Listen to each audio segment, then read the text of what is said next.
apakah Al-Quran itu hadis atau qadim, baru atau lama? Ulama mengatakan bahwa Al-Quran itu dikatakan mu'jizatun khalidah, mu'jizat abadi dia.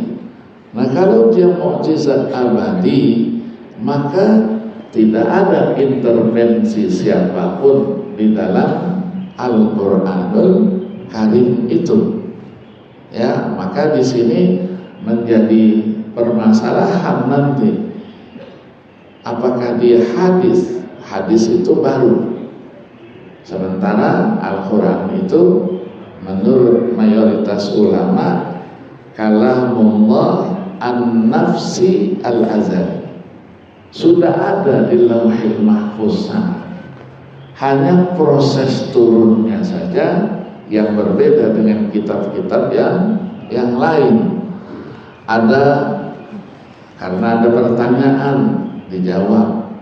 Nah, apakah itu baru atau dulu memang sudah ada, diturunkan oleh Allah Subhanahu wa Ta'ala sebagai jawaban untuk itu? Ya, ini nanti redaksi-redaksi yang muncul di dalam Al-Quran itu yang ditangani oleh ilmu sendiri. Wa yas'alunaka, mereka akan bertanya, padahal pertanyaannya baru. Jibril terus datang, jawab, jawab, dan seterusnya. Nah, ini menjadikan perdebatan. Mu'tazilah katakan Quran itu hadis. Maka kita terjadi perdebatan, apakah Al-Quran itu kitab ilmu pengetahuan?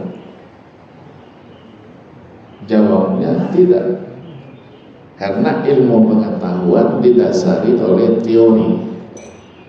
Ilmu itu ketika dia berangkat dari teori-teori, teori itu dikaji, kemudian menjadilah dia sebagai satu disiplin ilmu. Teori ini senantiasa berkembang, maka ilmu yang terkait itu ikut juga berkembang dengan perkembangannya. Ilmu juga didasari oleh namanya eksperimen, percobaan ilmiah yang disebut dengan istilah at-tajarub al-ilmiah.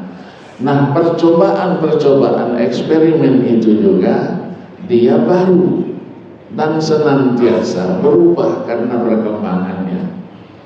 Maka kalau Al-Quran dikatakan kitab ilmu pengetahuan, maka Al-Quran itu berubah juga. Ketika ada teori baru yang disampaikan, eksperimen ilmiah yang baru dimunculkan, maka Al-Quran itu berubah. Kenyataannya tidak demikian. Tidak ada ayat Al-Quran yang berubah karena perkembangan ilmu pengetahuan. Maka ulama katakan Al-Quran itu sumber ilmu pengetahuan, bukan kitab ilmu pengetahuan.